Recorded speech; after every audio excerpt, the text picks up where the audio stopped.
fix it. Cut some stuff off. Fudge, that's hot. I'm here to help, Jeremy. What do you need? Oh, no, we're good, man. You can have this back here in just a minute, I hope. I think.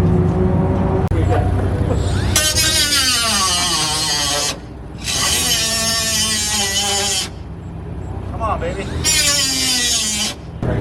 I've got cup started up here. Oh, I see. Whatever you got. Yeah.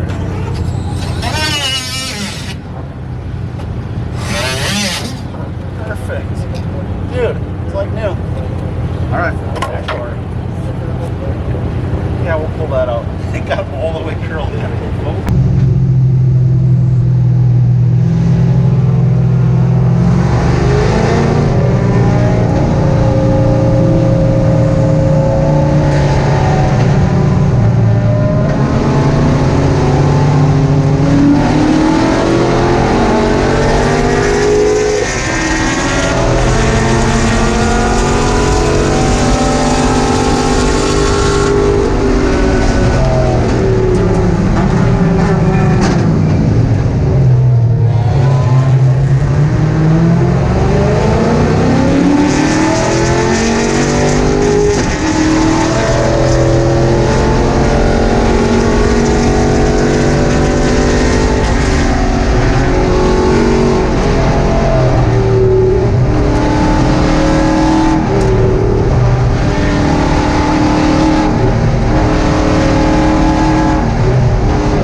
Last race of the day.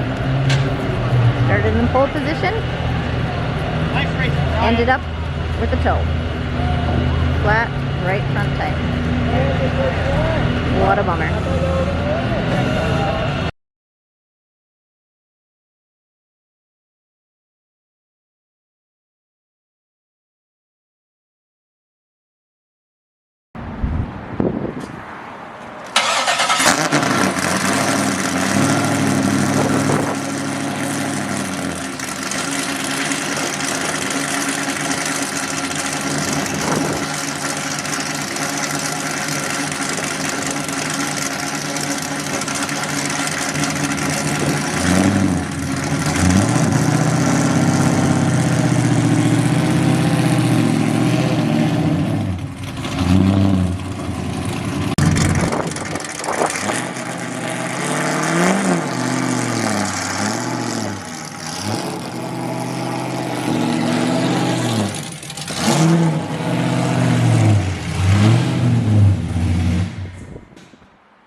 Well, we got some bunch of new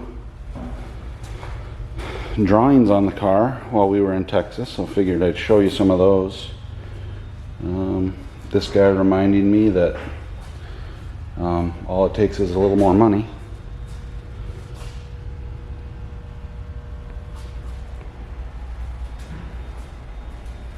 A bunch of people signed it, some actual like decent artists. That appears to be Ratfink.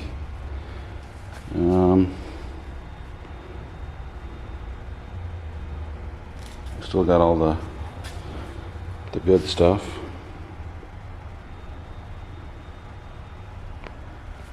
It's where you put the gas, but it's not. You actually put it back there now. A lot of people made comments on how many times Jay Lee got to sign it.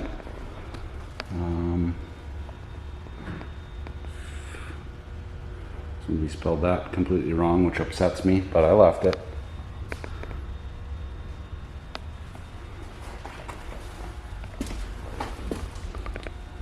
The hood was hardly ever on the car in the pits, so that didn't get any love. Somebody thought putting a Honda on there would be funny, and a VTEC. That's not bad.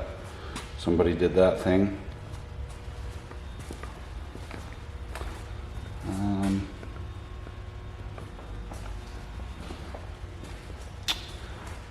And then we've got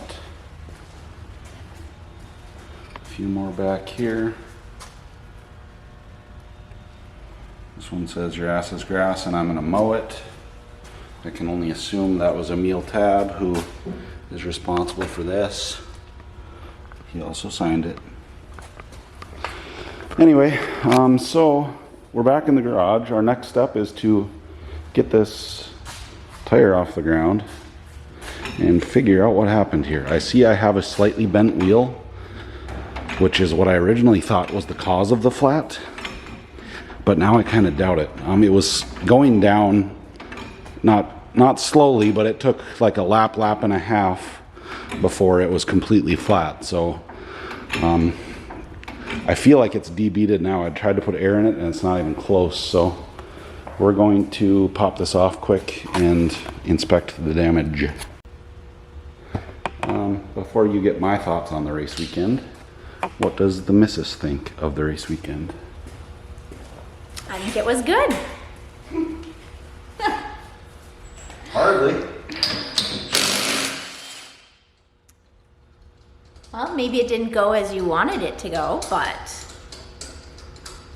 Jeremy kind of has the if I'm not first, I'm last mentality here.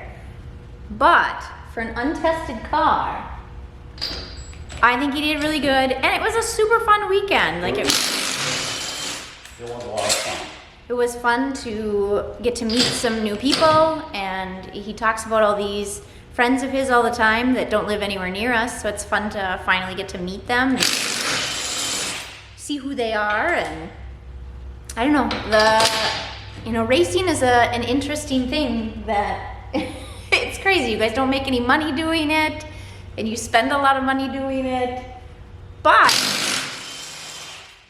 I don't know, the camaraderie is really cool. Like, if you break something, everybody's there to help, even though, like, you're their competition. Like, I mean, you guys is each other's competition.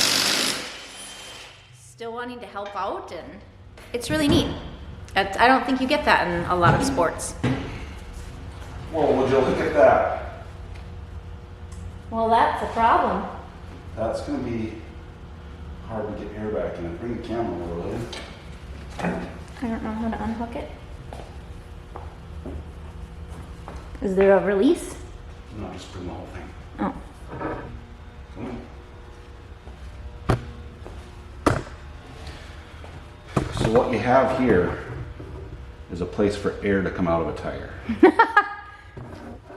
It's subtle, guys. Here, let me get close. Can you see it? But that happened after it was flat. That's, I doubt, the reason it went flat. There was a slight bend that I originally noticed. Where is it? Do you see it? Right here. Yep. There's a slight bend right here, which is what I thought was the original cause of the tire going down, but I have a hard time believing that a bend that small would allow air out. So I really don't know yet. I don't see a hole in the wheel yet.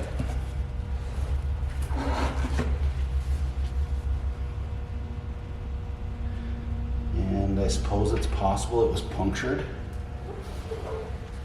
Or I suppose when I hit the turtles, maybe the shoulder just gave out and it started as a small hole and wasn't small that long.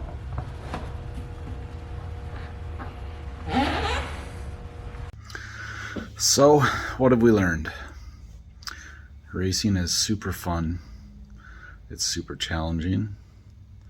It's got a lot of lows and a couple of highs usually. And the highs are why we keep coming back. I think most of us are just addicted. It's like a drug. It's, I suppose, the endorphins or something gets you all jacked up, and all you want to do is do it some more. So I suppose it's, I don't know, it's hard to explain, but there's a love for it that even a whole drive home of complaining and whining and trying to figure out why you weren't better, all you want to do is get back and do it some more. And we're only a set of Hoosiers and a whole bunch of other stuff away. That's all it takes. So guys, we've luckily got 3 months off now between races, so it was obviously a mad rush to get this thing done for this race, and you got to follow along and watch. Now I've got 3 months before our next race at Gingerman, where I hope to put a lot better of a showing together. My biggest concern remains with this car is the weight. The event organizers assure me that I can be just as fast with a car that's 1,000 pounds heavier than some of these other cars, and I really thought my advantage would be in the straights, and that a place like Coda, where there's 2 long straights, and really more than that for chances that you're just on throttle for a long time, I thought that would be my advantage, and it really wasn't. I was, I think, the second slowest car in a straight line. Best I could tell. It's not a wild gap to anybody. We're talking a few miles an hour one way or the other. But that really should have been my advantage based on modifiers and everything. So it was a really frustrating weekend, both with my driving, which seemed like it took too long to get halfway decent, and some of the luck we had. It was a really frustrating weekend, but we still had a lot of fun. My wife and I have not had time together like that in 9 years, I think. So just time sitting in a truck all day long, we still had a blast. It's a trip she and I will remember forever, and we stayed safe and healthy, so we have a lot to be thankful for.